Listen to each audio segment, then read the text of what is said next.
Hello guys welcome back to my new blog. तो guys आज college जाइथिलु कारण आज हम फोर्थ सेमेस्टर फर्स्ट एग्जाम थिला। तो देखि पारते सब कॉलेज जाइथिलु। कॉलेज गला पिंकु सर मिसले पिंकु सर ने कथा हलो। पिंकु सर हम टिके मोटिवेट करले एग्जाम पई। Pinku sir Günter high rate रे मोटिवेशन नै छला परे आमे शीघ्र रूम खोजिया पळाइलु कारण बहुत रेडी आइतला। एग्जाम थिला 12 बळका आमे 12 बळका कॉलेज रे पहुंचलु। तो सेते शीघ्र रूम खोजिलु। रूम मिलला परे आमे आउट रूम को आइलु। हमर बैग फोन रखी गलु कारण एग्जाम रो तो फोन अलाउ नै।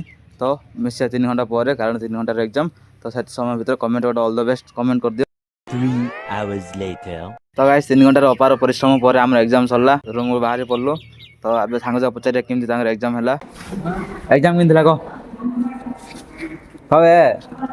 हे केमती लगा एग्जाम करे एग्जाम टिके टफ हेतला काली चेष्टा करी बहुत भल से लिख।